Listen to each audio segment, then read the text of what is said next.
You are now listening to a 302 Birds podcast experience, proudly powered by Tick Pick, Cutbet, El Diablo Burritos, Nick's Pizza, and Klondike Kate's on the heart of Main Street. I'm pumped up tonight. I am pumped the hell up tonight. We got a jam-packed show for you guys. If you guys don't know who I am, I'm Dalton from 302 Birds, joined by my awesome team of co-hosts, Ballpark Tommy below me, looking handsome as ever in his alumni, my fellow alum, SJU, Bucket Hat, look out, Bucket Hat Mac, somebody's coming for your money.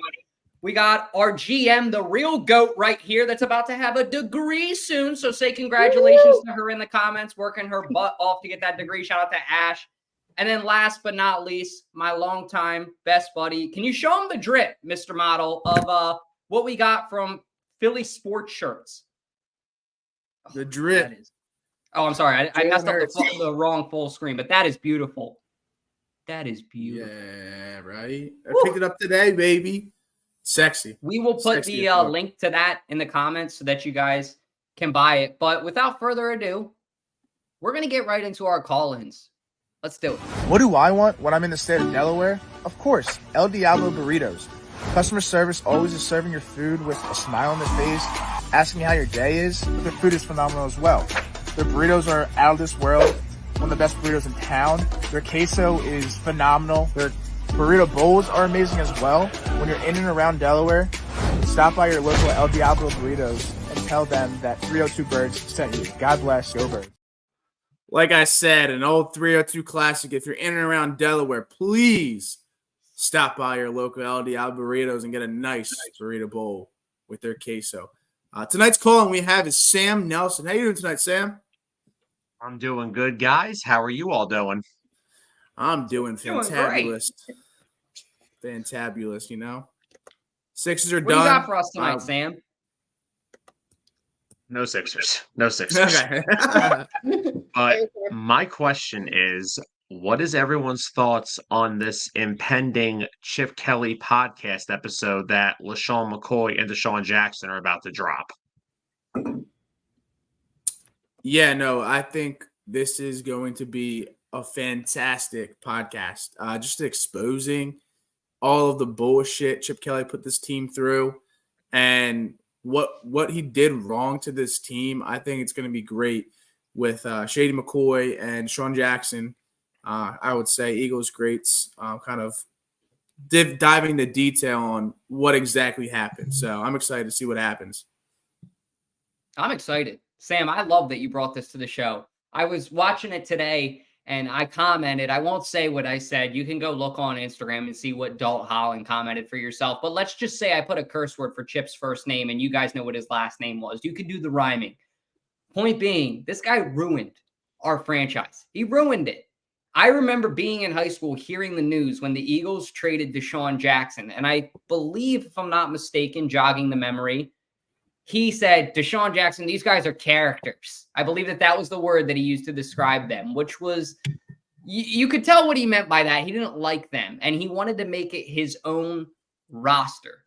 There were good years. A good year, I should say. The year that LaShawn McCoy won the rushing title, that was good. And the one positive I will say about Chip Kelly, the only thing I'll say, devil's advocate. I thought about this a lot, and I want to kick it out to all you guys, too, to think about. I don't know that this team would have been in the same shape when we won the Super Bowl if it wasn't for Chip Kelly. I know that all went south, and we know that it was bad. But at the same time, the offense was on the field a ridiculous, like 60, 65%, sometimes 70% of the freaking game.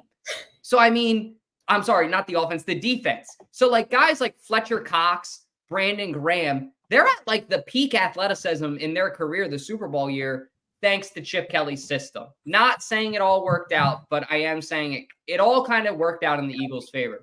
I mean, Ash, Tommy, what do you guys think of all that?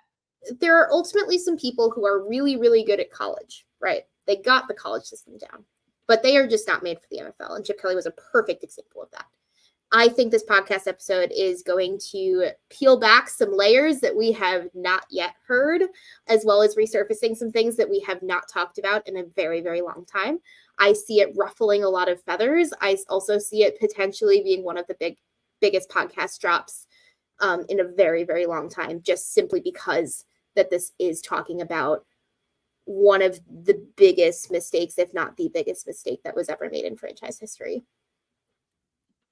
Dutch, do you remember when in 2020 everybody's bored out of their mind and they're waiting for some sort of good documentary or something like that? And so I'm not gonna go Tiger King on you, but I was gonna say. but like Horrible Epstein documentary. Island with Jared, like all the like deep dark secrets of like all these celebrities, bad actors all came out at once.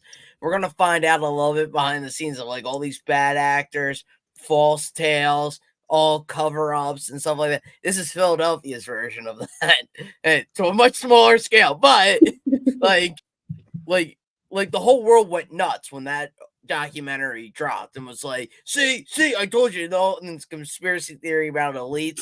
Well, this is the Eagles are our elites in Philadelphia. Yep. Yeah.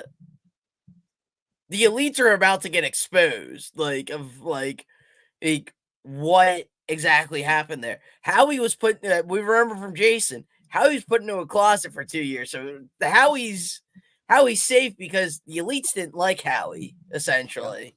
So we're gonna kind of see like what's gonna go on, what all truly went down, because like remember there was that whole lie with Deshaun that he was in gang activity and stuff like that, which I all wanted to turned out say that, but I didn't want to be wrong. Yeah, you're right. Gang activity was what I thought in my head, and then he called him a character, I believe, is what he kept saying. So it was the combination of those two, which rubbed Deshaun the wrong way. He said he was all involved in gang activity, and then it all just turned out to be a lie and as something as his reason to get rid of Deshaun. So like if that's just one lie, like how many lies were perpetrated to get to this point of like he totally dismantled a whole roster. He just tried to really rebuild his whole Oregon team on the Eagles that never really translated to the NFL. Marcus Mariota almost became an Eagle because of this a lot earlier. So let me say something about this. I'm going to go back to something that Ash said. I understand like some guys are built for college and not the NFL. I personally think Chip Kelly's system actually could have been built for the NFL. The problem was Chip Kelly, the coach, was undermined by Chip Kelly, the wannabe personnel control guy like Bill Belichick in New England. And this is what you get. Deshaun Jackson had a 1,300-yard season in his one season in Chip Kelly's offense. LaShawn McCoy won the rushing title. Jeremy Maclin, the year later, had his best season of his career in that offense. Heck, this offense made Riley Cooper look like a capable NFL wide receiver for a year. Granted, it got him paid a big contract, which came back to bite them in the behind, but either way. But what this is going to do is now Chip's been back in college for a few years now. He's had some considerations on coordinator jobs. There's been rumors that the Raiders interviewed him for their OC early in the offseason. This is probably the death blow to Chip Kelly ever leaving the college ranks ever again. Or some teams in college may not even want him after this, because I did see a clip about this episode, and I don't want to, I mean, there's not really, I can't really like go around it. Somebody said that Michael Vick cried more the year with Chip Kelly than he did in another establishment that he was once in. Just going to leave it there. But I've heard that too. Chip Kelly's biggest problem was he could not get out of his own way in the NFL. And the fact that because here's the thing, Deshaun Jackson wasn't even traded. He was cut. You got nothing for him. Jeremy Maclin walked in free agency. You traded LaShawn McCoy for a one-legged linebacker and Kiko Alonso. And then we all know the Nick Foles for Sam Bradford and the Frank Gore situation.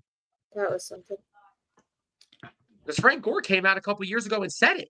That's why he opted out not to come here. He's like, why would I go there when they've gotten rid of their 4 best players?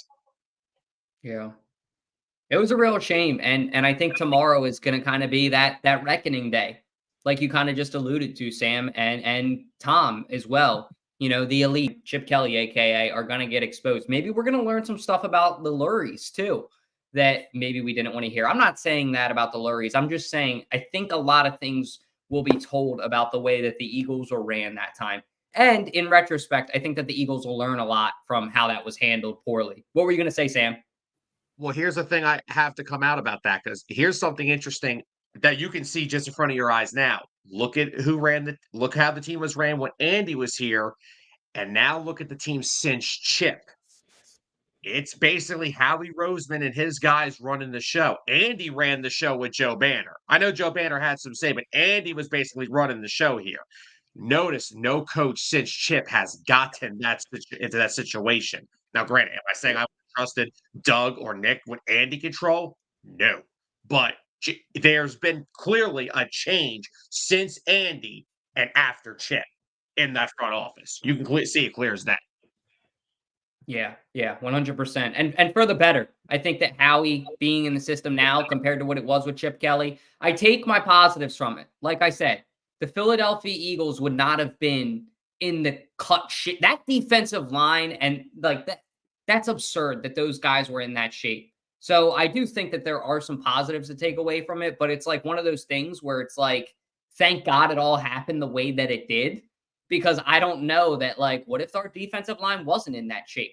Like, I have the freaking picture of Brandon Graham right there tackling Tom Brady. You guys can't see it on camera, obviously, but you all know how iconic that moment was for us as Philadelphia Eagles fans, seeing Brandon Graham's big-ass hand smack that ball down and knowing, like, we did it. It's over. Like, we won a Super Bowl, that feeling. I mean, the last play with Gronk was still – but it was that, okay, there's a very good chance it's ours. So I'm grateful for the all way it happened. I am very excited to see the podcast drop tomorrow. It's going to be very exciting. Sam, I want to thank you for joining us. Can you let everybody know where they can find your podcast as well? Because we're big fans of it. You're doing a great job with it, and we are big fans as well. Well, first off, thank you guys once again for having me on. And you can catch Birds of the Gridiron every Monday evening right here on Facebook at 5:30 p.m. Eastern Time. Hell yeah. I love it. Well, thank you, Sam, for joining us. And guys, please be sure to go follow him on Facebook and their podcast. They're doing great things over there every Monday night. Go check them out. Thank you, Sam. Thank you, Sam. Love that man. Love that man. And now, next up, we got a familiar face. Somebody who I think a lot of you guys know. Making his debut back to the show. What's up, man? How's that with my family? Doing well. Okay, good. So, we all know Eagles rookie mini camp is concluded and OTAs are coming. So here's my question. Do we agree that Mr. AKA Reed Blanken shit, AKA Reed Blanken no dick, AKA Reed Mr. Blanken I can't wrap up and tackle, AKA Mr. I don't wrap up in bed, AKA the ghost is about to be eaten by the great white Cooper DeJean, and he's probably going to take his bitch, so the song going through the stadium is going to be Mr. Take Your Bitch. Yep, that's probably going to happen. Can we agree that Reed should have been in rookie mini camp learning how to tackle again? Oh my God, you bring it every time you come on, but you're not wrong, dude, because last year, Dennis, how frustrating was it as a fan watching not only Reed, I mean, you got to give credit where it's due. It was the whole team. Did he lead in tackles? Yes. But let's look at this. And somebody tell me if I'm wrong. We go back and you watch all the games of last year. How many times did he lead with his head and then next thing you know, he's out for 5 or 6 plays or he was out for 2 weeks because his head hurt? Yeah. I mean, he was injured a lot. So can we agree? Like, I'll give him his due. Like, yeah, you led the league, you led the team in tackles, but how many touchdowns did you also give up? Which, if I remember when I counted, when I did all my research in this past week, looking back at everything, which was like 8. But again, you led the team in tackles, but that's because your linebacking core couldn't tackle. So of course you're going to lead it. But again, how many did you blow because you were leading with your head like an idiot? So here's the question that I have to ask. Okay, yeah, he didn't play as great. No. He didn't play as great as he did his rookie year. But again, look at the defensive coordinator. We didn't really have a sturdy defense coordinator that could kind of watch the film and kind of tell him what to do and how to wrap. So I don't think the onus is on Reed. I think it's mainly just the whole team as a whole and just the coaching. It wasn't really there. Something was lost in the locker room. But I think personally, like I was talking to you, Dennis, before the show, I don't think it's going to be Reed kind of fighting position. I think it's mainly going to be Bradbury and Maddox. I mean, you're going to – I think Bradbury should be out of here by, June 1st, right? He should be but he should be gone by now, honestly. He should be gone by now. Like, he should be gone. So, for that role, you're going to put either DeJean or Quinion Mitchell there. Or you're going to have Maddox and DeJean or Quentin Mitchell kind of fighting for the position Would you because say Humpty Dumpty over a CB2? Are you crazy? Humpty Dumpty freaking Avante Maddox, Mr. Can't Stay Healthy, tears his pec in the Vikings game and then comes back and gets hurt again. Yeah, but it's freaking Humpty Dumpty, bro. When he was not injured, he played hell of a lot better than Bradbury last season. But in his years as an Eagle, how many times has he been injured? A lot. A lot. Yeah. Humpty Dumpty. So yeah, I mean, we'll see what happens. I think Bradbury should be gone beginning of OTAs because that man, he doesn't have a position. Yeah, exactly. He needs to be gone. That's all I got to say. Can I ask you a question, Dennis, real quick? Does Only it if you piss tell me you you love off? me. Because I do love you. Does it piss you off? Because it kind of pisses me off. I would have wanted Cooper DeJean to get a shot at safety or at least experiment with it. I don't know that the Eagles still won't, you know what I mean, like down the road. But it kind of like upset me that they're already determining that he's already going to be a nickel. Like, what has he done? Suit up twice and they're already like, okay, you're going to be a nickel. Like, I don't know. I would have the Eagles are so thin at safety that almost makes me wonder if they're going to convert one of the other corners to safety. Like if they have something up their sleeve, we don't know. Playing the safety position at the ability that I did and for all the trainings that I did and watching everything, I can tell you that it's going to be a mixture. I don't think they're just going to lock him at nickel. I think they're just telling people that for right now. But if you go back and you watch all of Coop's stuff, I mean, Coop is versatile. Coop can be shown in the nickel package. He can be shown in that slot package to do whatever. And then he can just hurry up and adjust, and they can flip schemes around. We've seen this defense that Vic wants to run before.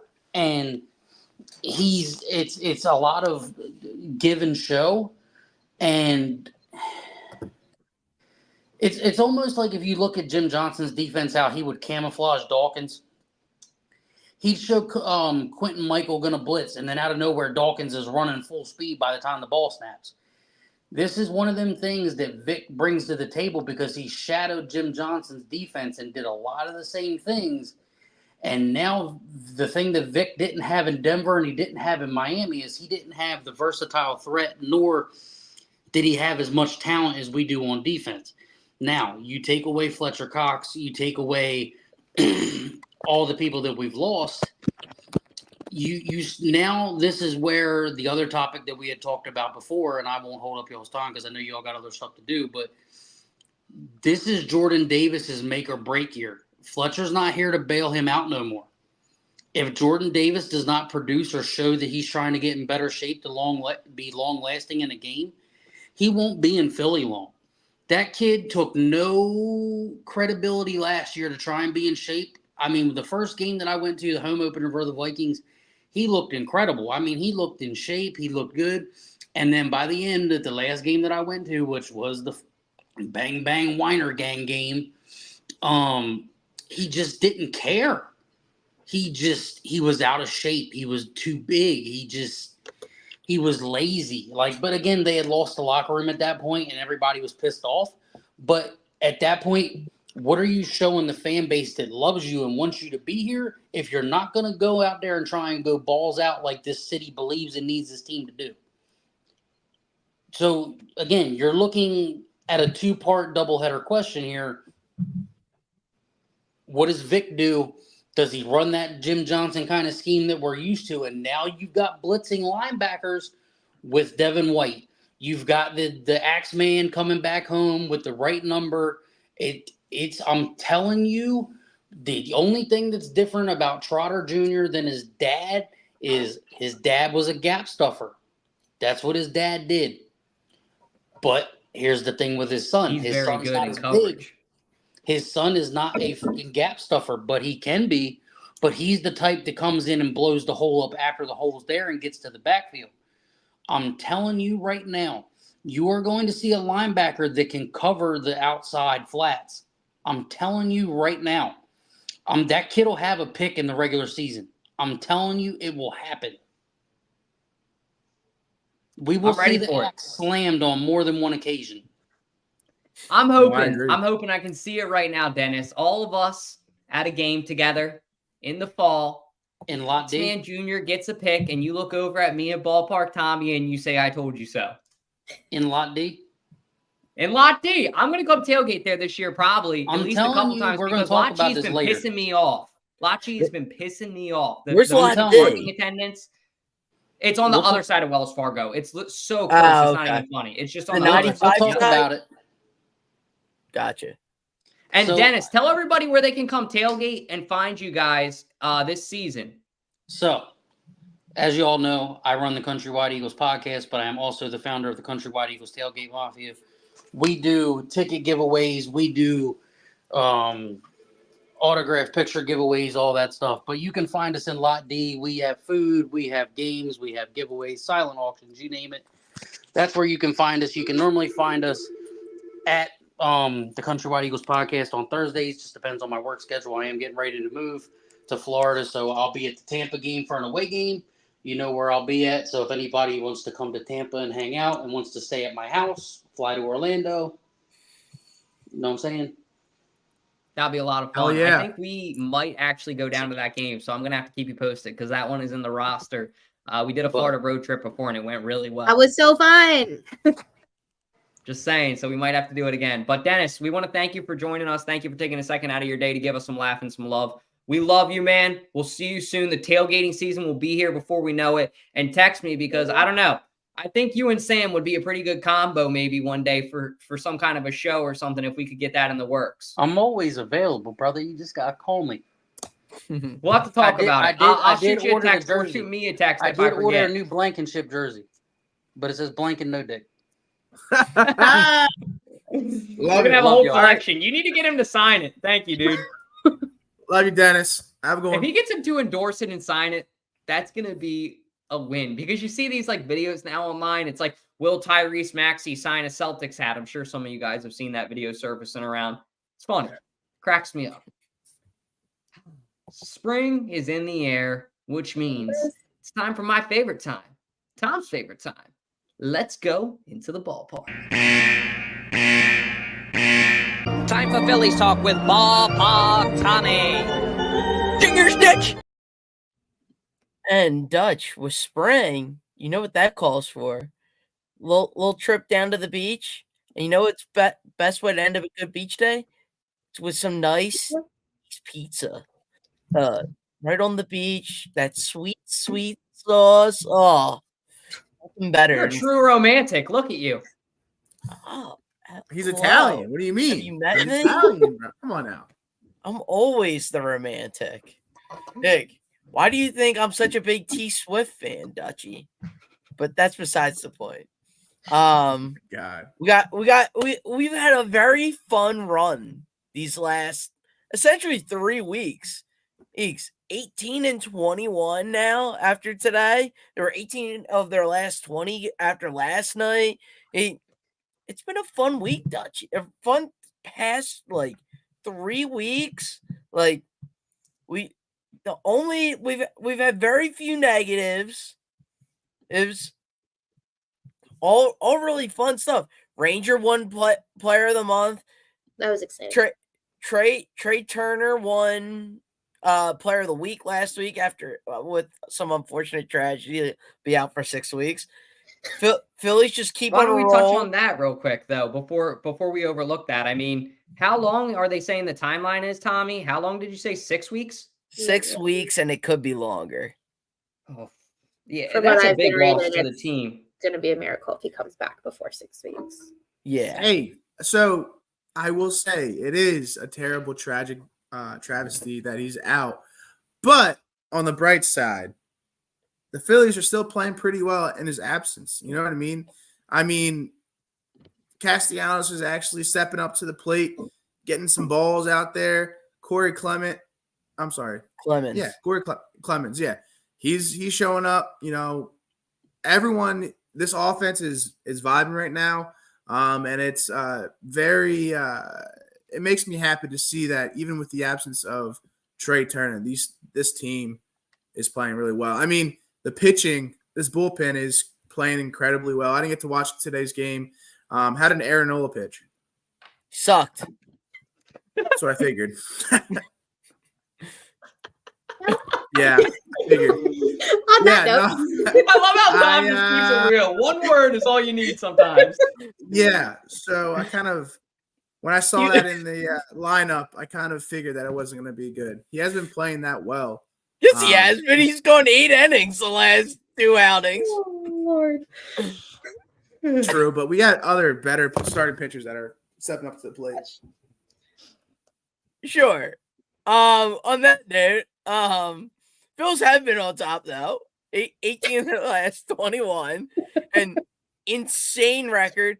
It's their 3rd best start through 37 games in their whole franchise history. The only other 2 seasons were 2011 and 1976. So I would say the Phils are on a roll. I think they can keep this up. Their pitching's phenomenal. Oh, their bats are finally alive. They started this run while their bats were still cold, and the pitching has kept up. Other than today, where Nola went 6 innings and the wheels just absolutely fell off the wagon. Like, totally forgot what a fastball was come the 6th inning. But that being said, I'll give it to him. Not every day can be a win. Not every day can be sunshiny. And you know what? I'll take 18 out of 21 every day of the week. So I am thoroughly satisfied. I just think about where we were last year, right? We were all well, these games, like, we're screwed. And we're like, well, these games don't matter until they matter. And I don't know. It's exciting to watch this team play right now. And again, 18 to 21. I mean, you can't ask for anything better than that. I have legitimately loved watching the Phillies last couple of weeks, and I hope that it can continue and that this momentum can carry us through the summer, where things typically kind of seem to pick up with baseball now that we're getting where the weather's nice and all of that fun stuff. I also think it's just been so fun to even see, obviously, Trea being injured is not ideal, but the rest of the team has really pulled together in the last, ever since that happened, like a week-ish ago. So at this point, like, it's all been obviously not completely sunshine and rainbows, but as close to sunshine and rainbows as you can possibly ask for. You know who's been all sunshine and rainbows all year, guys? Who's been making me so happy? The guy who just a few seasons ago said, I fucking hate this place. And guess what? If you were a kid, I believe this past Saturday, under 14, you got a t-shirt that said, I love this place, with Alec Bohm on it. And Alec Bohm, we love you in this place, man. We really do. This guy, if you look at the level of growth that he has had from when he became a Philadelphia Philly, mentally and physically too. I mean, the dude's freaking now. You know what I mean? Like, he gets up to the plate and you're like, God damn, that boy's going to smack the piss out of the ball. And he does. But he's consistent too. He's done everything that the Phillies have asked him to do. I think he's about as reliable as they come as a third baseman. He's been pretty good. He's worked on it. And then when you get to the batting this year, don't even get me started. Is he still above 300, Tom? I think he is. Right around it? I got to double check. While Tom's checking that, though, I will say it's been beautiful to see Alec Bohm blossom into the player that he's become, because his growth, his story, it's just so Philly. And this jersey is going to sell for years to come in the store if they give him his extension. We know the arbitration thing happened last year. That all went down. That thing happened, and it is what it is. But I can't wait to see Bohm ball out It's- a little bit more. 346. Yeah, I was going to say that. Damn. That's insane. You don't got to be a baseball fanatic to know that, Tommy. Yes. I'm glad, Dutchie. But yeah, he's been absolutely balling out. His 18-game hit streak, unfortunately, came to an end the other night, but absolutely baller. He's finally becoming that hitter we kind of hoped he would be.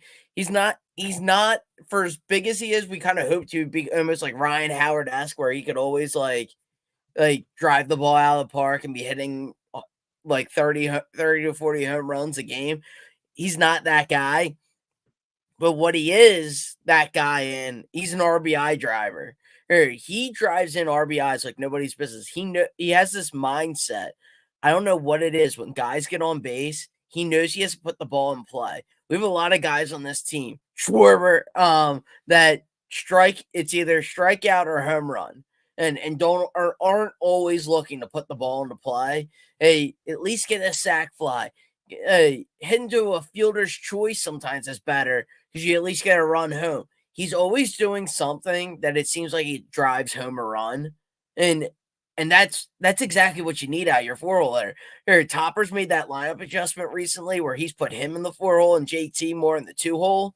Well, and I think it's been excellent and switch up because somebody who in your 2-holes usually he can kind of do it all, can bunt, has some speed. He isn't afraid to sacrifice, can move a guy over. That's what JT does pretty well but he's not always a great contact hitter. Whereas Bohm is, while yes, I know everybody wants to think back to Ryan Howard days where my 4-hole hitter, the cleanup guy, is just going to smack a home run over the wall. But what's the cleanup guy? What's his job? When you think about it, we always like not to sound too Bill Belichick-y after the whole roast this past Sunday, but you got to do your job. And the cleanup man's job is to drive in RBIs and to clean up the bases. And that's what Bohm does by putting the ball constantly into play. Hey, he'll hit those doubles, he'll get those singles for you, he'll even get a sac fly to score those runs and clean up the bases. Might not be a home run, but he's doing his job and keeping the rally going. Tommy, I have a question. Sure. Then we can move on. Why do you think this Phillies team is playing so great? Because we haven't really made money changes the past 4 seasons. So why do you think this team is playing as well as they are now? I think it's something if you look back to the 70s and 80s, and you look at some of those great dynasties. Not obviously the Phillies aren't a dynasty because they haven't won a championship with this team yet. Hopefully this year, but they haven't won anything yet. There's something to be said about continuity. Like being around a similar group of guys, always trying to get better. And it's not like, okay, we're just stringing these guys along their career like the Marlins have been doing the past few years and not really like improving upon their roster. We found solid guys who they have the maturity to win and they've constantly improved. Ranger has grown over the last few years to be a stud. Wheeler was a stud since the moment he got here and helped elevate everyone. Nola was a stud and he's sort of starting to deteriorate, but he knows when he needs to ramp it up. Alvarado, who couldn't find the strike zone when he got here. And this team put together and with time and figured it out. Harper has that dog in him. And give him a moment and he will shine. And you get Schwarber to the plate when the stars are shining brightest, and he will focus and he will hit a tank of a piss missile. Oh, you get Bohm to any runners in scoring position in opportunity, he has matured to the point of, I need to get this ball in play. I don't need to be a hero. I have other guys on this team that can be a hero. Oh, he knows his role. He knows his job. JT knows my best availability is availability. He plays more than any other catcher in this league and knows that is his job. He feels well above average for a catcher, which is hard to find in today's game. He can hit and he can run. No catchers can run like in any era of baseball, including today. And JT's that special player. Special teams and special player. There you go. I love it, brother. That was a good one. I love what you just said, Tom. Like, I'm listening to that about that JT rant, and like he knows that, and that's it. Like, he's accepted it. That got me hyped up as a Phillies fan. Like, I don't think JT gets necessary. He does from that guy right there. I'll give this guy right here enough credit. His first jersey he bought was a JT jersey. Jack has always respected and loved JT. But I think overall, our fan base, Jack Gordon aside, does not appreciate JT as much as they should. Because the dude, I think that they should appreciate him a little bit more for as great as a player that he is. Because I think that, honestly, for his position, he's up there with the best of the best. Just like Harper. Like, you know what I mean? Like, and I don't think enough people realize that. The best catcher in baseball. Just like Sam said, I think really, honestly, the past 2 seasons left a bad taste in their mouth for sure. And this, out of any Philly team we have, the Phillies are the team that actually like, nah, fuck that. Like the way we ended our season last year, that's not how it works. Whereas the Eagles haven't realized that yet. Sixers obviously haven't. So I really think, honestly, I have to agree with Sam there. But moving on, I mean, yeah, Ranger Suarez is, kind of in the talks for the Cy Young. Would you say, Tommy, or not there yet? Absolutely. Already this year, yes. He's got the top. I believe he's got the top ERA in the NL. It's either him or Wheeler for qualified pitchers. He's got the potential for a complete game every time he goes out there. He's effective, cool, calm, collected every time he goes out there. Like, I like, if Ranger told me, if you just go run through that brick wall, all the world's problems would be solved, I believe him because he is just so calm, cool, and collected at all times. I agree. I love him too. He's like my favorite Phillies player right now. I truly think that. When I went to spring training, I wish Ashley was still here because I was screaming like a little girl when Ranger Suarez came up to the mound because Ranger delivers. Ranger danger is real. I might like him as well because his Kid Cudi walk-up song, you guys all know Dalton's music taste. But seriously, the dude has been on a tear. Making, I believe, Venezuela, right, Tom? Venezuela proud. I believe he's from Venezuela, yeah. Going off. Like, the dude is just, I'm taking him betting-wise for Cy Young. I think Wheeler was the favorite right now for the Phillies pitcher-wise, betting-wise for the Cy Young. I'm taking great odds with Ranger all day because we have seen Ranger be consistent. I think Ranger has ice in his veins. And absolutely. How old is Ranger too, Tom? Do you know? He's not that old. He's right? young. He's young. I forget. For as young as he is, he's extremely consistent. And I'll leave it at that. That's my quote about Ranger Suarez. For as young as he is, he's extremely consistent. 28. I beat you, Tom. Jinx, you motherfuckers owe me a soda. Oh! But that's all we got about the Phillies. I don't want to harp too much on it. See what I did there, Tom? Harp. We should harp on it more, though. Let's just get the shitty part out of the show. Let's just go ahead and take it. The one positive, we'll start out with that. The one positive takeaway about the 76ers is goodbye and good riddance. Na, na, na, na. To crumble na, cookie. Na, na. Hey, hey.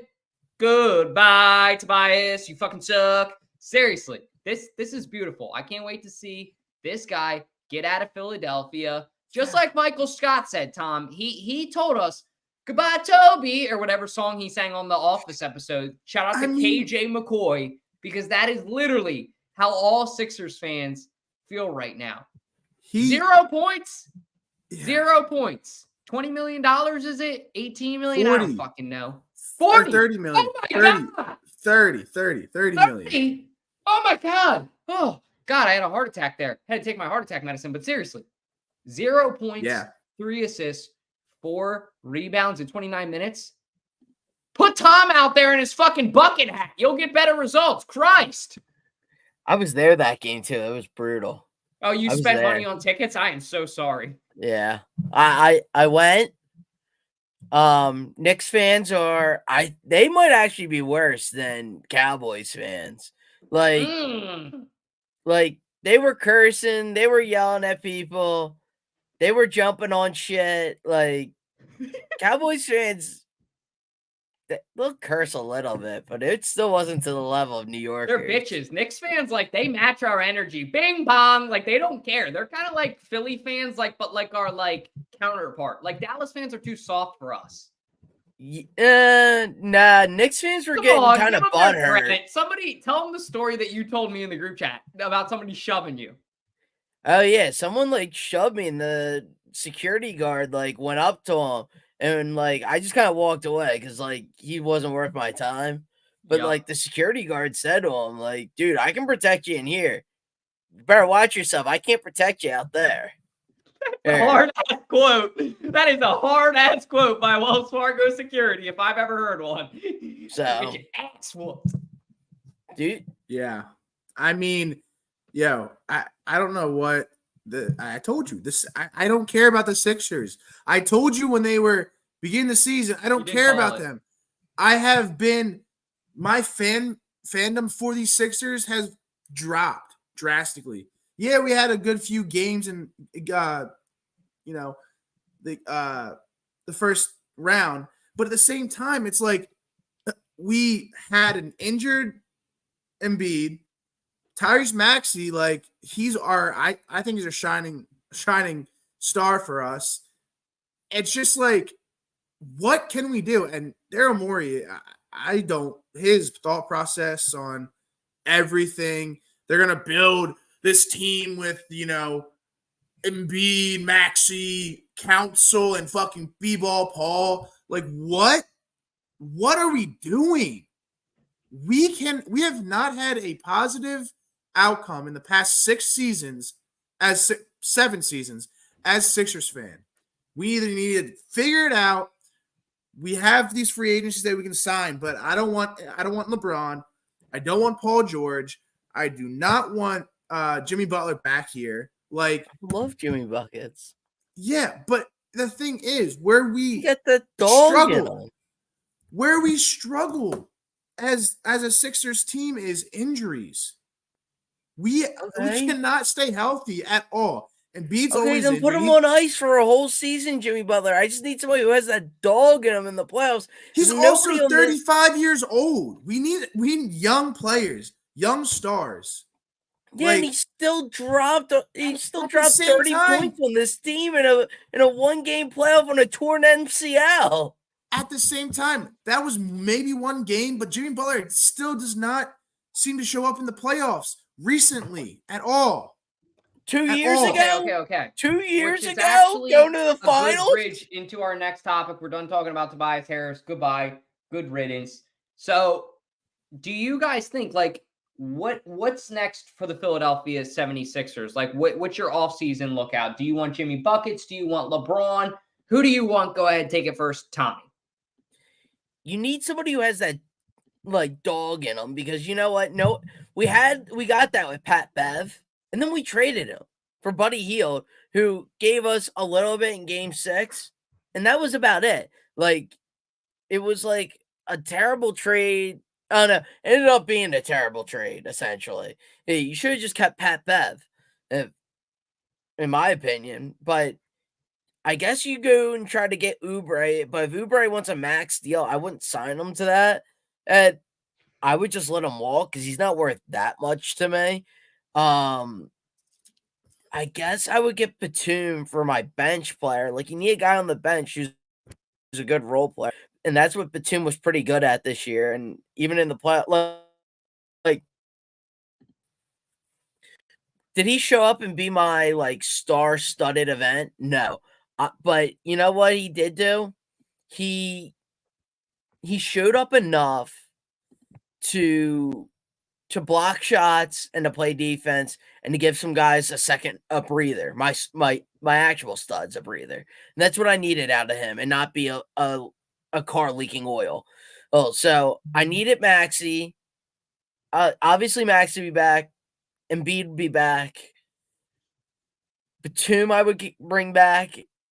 And like everybody else, Go get some dogs. Go try something. Can you But tag me in? it's not- I'm so fucking ready. Go ahead. I'll tag you in. Tag me in. You got to tag me in, Tom. You got to tag me in. All right. Touch the screen.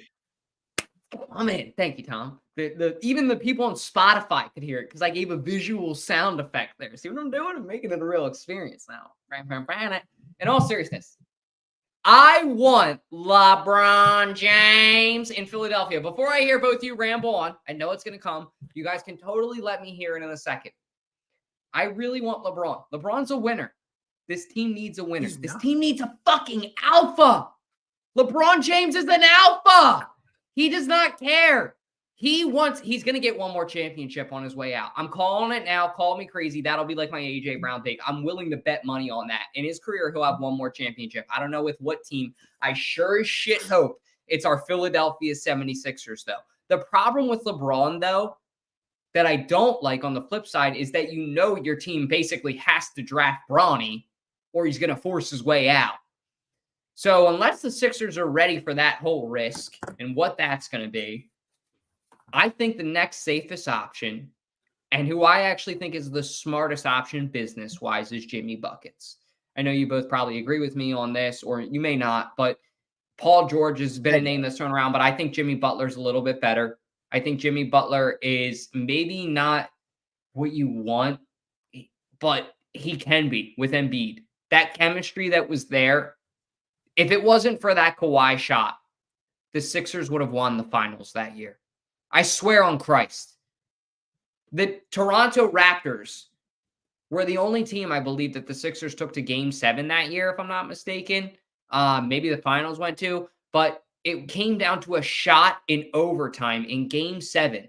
Like, they took the best team in the NBA that year into a shot in overtime in Game 7. Say that back to yourself. So, the solution's there. Maxi's developed. Butler's ready. He's in his prime. Don't waste time. Go out and get him. And Daryl Morey wants to be the hero. Shout out to Mitch Kofsky, one of my favorite podcasters in Philly sports. He said it. That's Daryl Morey's problem, is his ego, is that he wants to be the hero. But I actually think on the flip side, Mitch, this could be a good thing for Daryl Morey's ego, for us as fans, because we could get Jimmy Buckets back in Philadelphia. And the people that maybe burnt those jerseys, shame on you. No, here's my there's two options, right?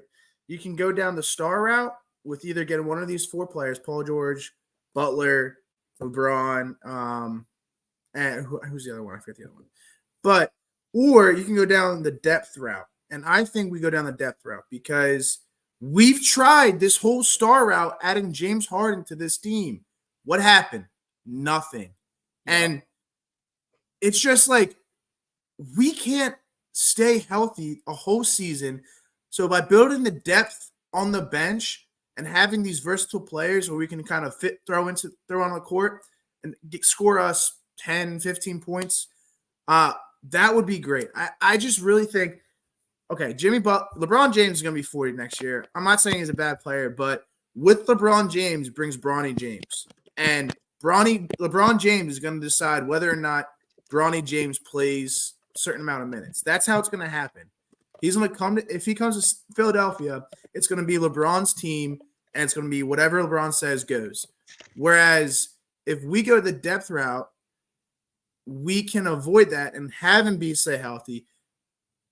Because Embiid hasn't been healthy since what? He's been here for 6 seasons. Mm-hmm. And not one season that he's been here has he been healthy. So I really think, build around Maxey, build around Embiid, get that depth you need, because with depth, it will take you the long run. Jimmy Butler, again, he's injury prone. So why would we bring Jimmy Butler when he's going to be sit out for 35 games in the season? Like, why do that? Because I need him for the playoffs. I don't need him for the regular season. Where was he around this playoffs? Nowhere. He was on the bench because he was injured. Right? Where was he 2 playoffs ago? In the NBA Finals. Yeah, but that team, that Heat team was different. Led by Jimmy Butler. They were different because of Jimmy, not in spite of Jimmy. Because he's himmy. I don't know. I think we don't do that, but that's just my opinion. It's the only reason why I want Jimmy Butler. LeBron don't got it no more. LeBron looks like Jordan on the Wizards. Yeah, that was just a flaw. Like why? Like he should have probably retired or something like that. I mean that. What did he do with the Wizards? To LA. Yeah, that's true. I mean, we'll see. It's just okay. We get Jimmy Butler. We want him for the playoffs. We haven't gotten out of the second round in the past 6 seasons. That's why I need a playoff guy. We had Jimmy Butler in the playoffs. We didn't get out of the playoffs. Granted, it was a buzzer beater, but I mean, I don't know. I'm not lost for. We had Ben Simmons. They cancel each other out. I guess we don't have Ben Simmons anymore. I just think we need to make some kind of moves. I mean, I don't know. That's all I got to say. Yeah. Oh, well. It's just Josh Harris is a fraud of an earner. He doesn't care about us anyway. He just cares about his millions. That's true. He wants his pockets deep. That's it. Anyway, let's get out of this sad topic. I mean, I don't know if there's any other Sixers stuff we got to talk about. No, let's fly off to better things. Yeah, let's fly off to Philadelphia, please. Man, Dalton, you coming on, buddy? Coach?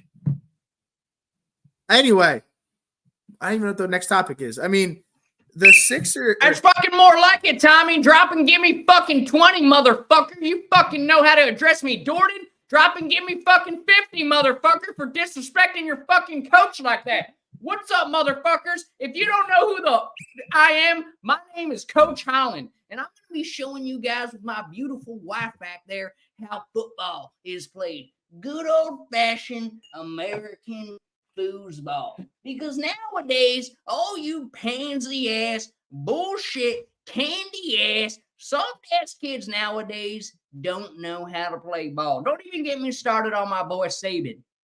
My boy Saban will call you boys yuppies. Don't even get me started on Urban Meyer. He's like a hawk. Anything that dances, he'll get on it. But let me ask you boys, do you need your mommies to wipe your ass to do this segment?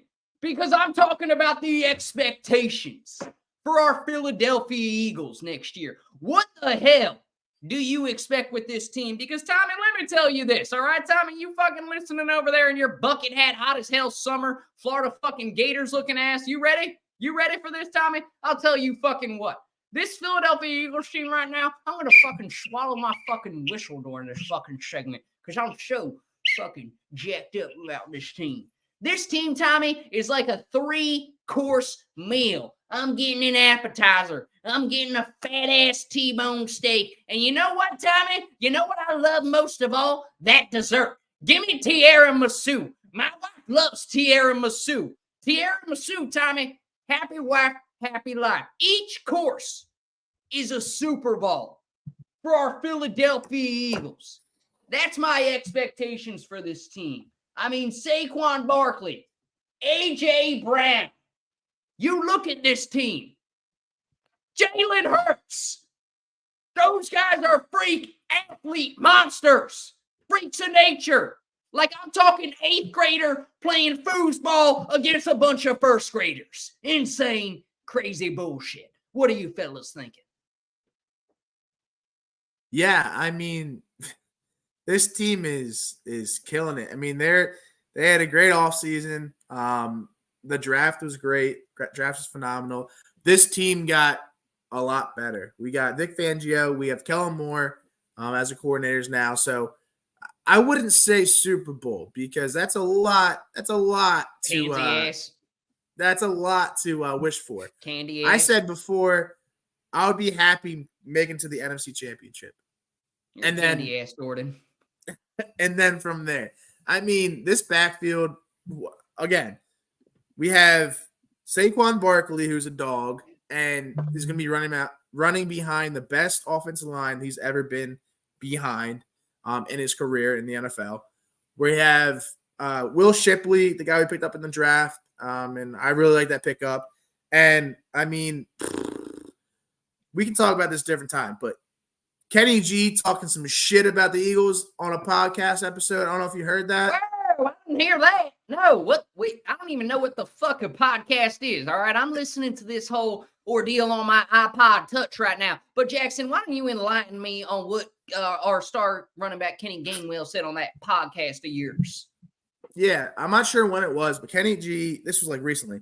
Kenny G was on a podcast with his buddy, and he was talking about the disconnect from the office to the locker room, and how there was no connectivity in the locker room as a whole last season.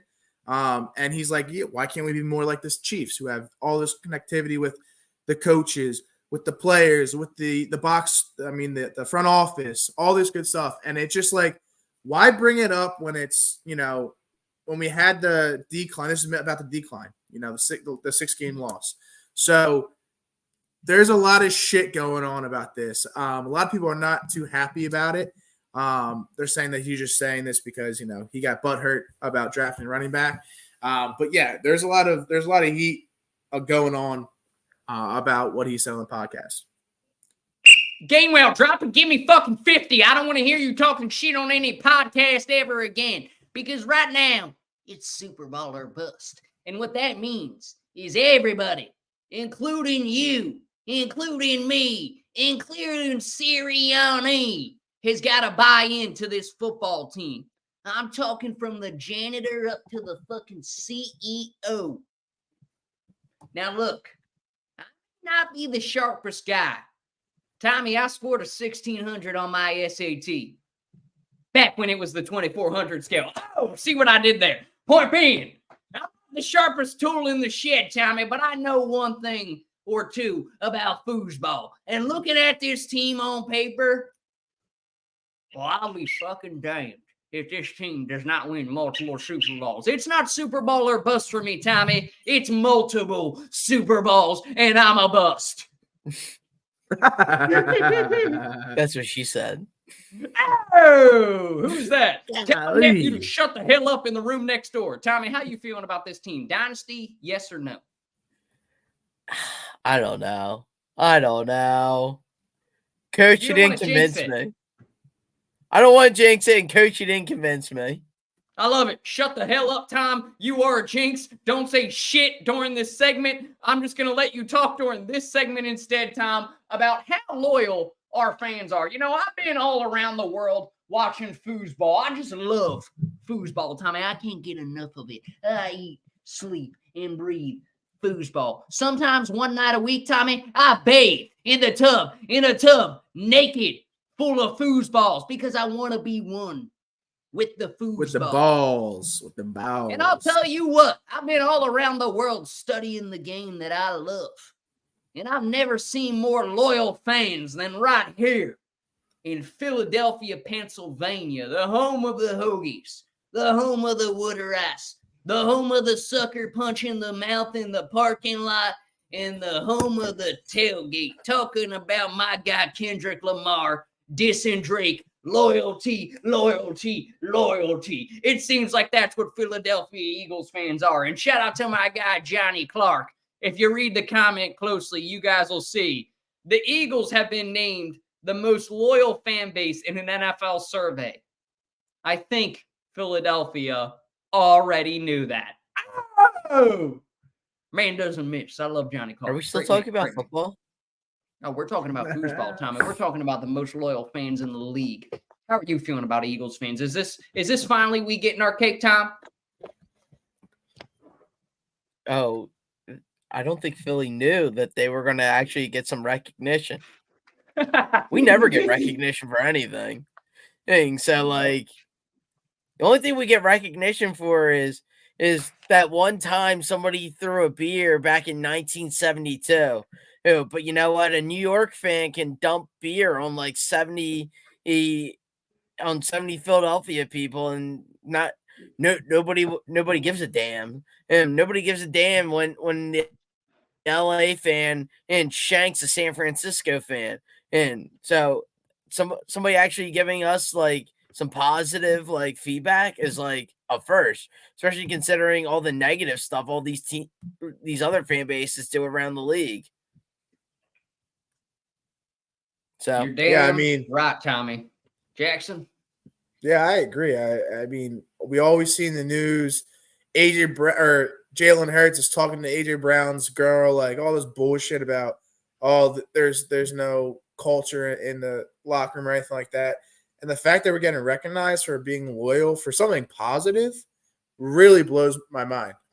Because I mean, we knew as a fan base that we're the most loyal fan base in the NFL. So it just, speaks volumes that people are actually finally recognizing this, even though it's been this way for years now. Tommy, I'm like a fucking woodpecker petrified in a forest. I just keep busy. I just keep moving. I just keep pecking as an Eagles fan because that's what we've been doing for years, Tommy. Ain't nothing new around here. Ain't nothing changed. As Kendrick Lamar once said, loyalty, loyalty, loyalty. That's what Philadelphia Eagles fans are. It's been that way, bro. 1933, Get down on the line. Get ready. Drop and give me 69 because freaking I'm so excited about this team finally getting our recognition. It's been a long time coming, Tommy, and that's what she said. Oh, we are on fire tonight. Drop and give me 3 laps. No. 3 laps of what? 3 laps around the football field. Jordan, you give me 5 for talking back. Oh boy. Well, thanks, Coach. Thanks for being on the show. Get off my show. Get off our show. Fuck you, Jordan. I'll be back sometime soon. But you guys know how it is. Coach Holland out here. I'm going to go find my bitch-ass nephew who gave me excuses about why he couldn't play football, saying that he had too small of a figure or some shit. Fucking bitch. Yeah, I mean, I guess moving on up, we got trivia tonight. Let me see if I can do this because I don't know if I can. Time for everybody's favorite part of the show, 302 Trivia, with your host, Jack Dalton, the mayor of Delaware. Thank you to Fantasy Football. I'm sorry. Thank you for TickPick for that sponsorship. Like I said, spring is in the air. The Phillies are rolling and rolling and rolling. Buy your tickets through TickPick. Tonight's question we have for you is a Phillies question. Obviously. It's a secret Phillies. So the question we have for you is, in 2007, which pitcher led the Phillies in wins? In 2007, this was an easy one. In 2007, which pitcher led the Phillies in wins? A. Adam Eaton, B. Brett Myers, C. Jamie Moyer, or D. Cole Hamels? Oh, wait, Dalton, you're here? Shit. I came back. My fucking uncle came bitching in my house about like how he loves my podcast and how he's never going to get off of it. Said he had to go back to coaching the high school football team or something. Did he tell you guys he was the coach of the Eagles? Yeah, he did. Yeah, fucking legend in his own mind. Dude's fucking nuts. Anyway. So did he talk about me playing football or something? Because that actually eats at me. That gets on my nerves. Did he say anything about that? No? He kind of said that my nephew's kind of a bitch. Oh, all right. Okay. Well, fuck him. Anyway, point being, so wait, can you repeat the trivia question for me one more time? I actually want to hear it one more time. I didn't get to hear it yet because my fucking uncle. No worries. In 2007, which pitcher led the Phillies in wins? A. Adam Eaton, B. Brett Myers, C. Jamie Moyer, or D. Cole Hamels? What year was this? 2007. All right, I just texted you my answer, and this is our last segment of the night. So before we get into it, I'm going to hit that trivia one more time, and we're going to thank TickPick one more time. Jack already shouted them out. Like he said, if you guys need Phillies tickets, be sure to go use them. They are the best. Time for everybody's favorite part of the show, 302 Trivia, with your host, Jack Dalton, the mayor of Delaware. Thank you to TickPick again for that sponsorship. Tonight's question and answer we have for you. Dalton, do you have the leaderboard or no? I don't tonight. We'll figure it out next week. Yeah, all good.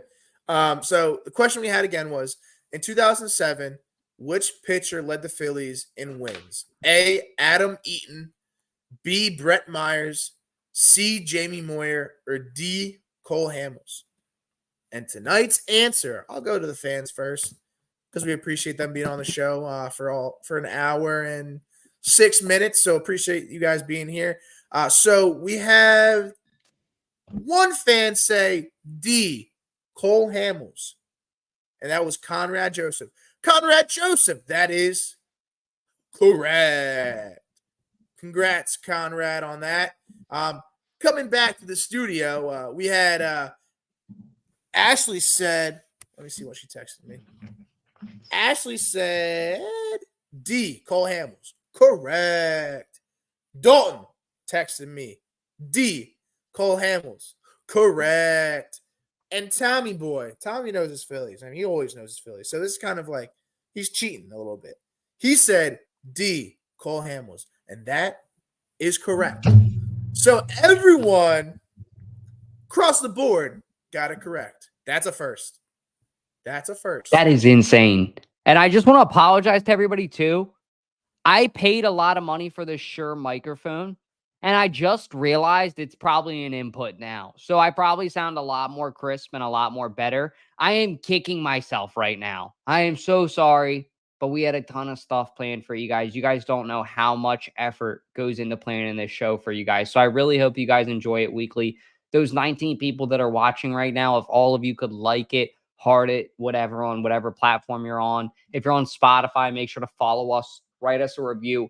Anything you can do to support the pod, it is greatly appreciated, because next week I will make sure that this mic is on. I am ashamed of myself for letting that happen. But it was a pretty fun pod and a lot of fun. And hopefully we'll get my coach to come back on soon and some other characters for you guys we're going to start to imagine here on the show. But that's all I got. I'll kick it to Jackson to do what he does. And I want to thank everybody once again for all the support. So thank God we don't have to talk about these damn Sixers anymore because they pissed me off. But thank you for everyone who was on the show tonight, listening to us. Adam Hoffer, he responded. Love Adam Hoffer. Thank you, Truck, for supporting us. But Beast. Without further ado, thank you, Sam, and thank you, Dennis. Without further ado, hey, Josh, it's an outro, not an intro. Hit that motherfucking outro.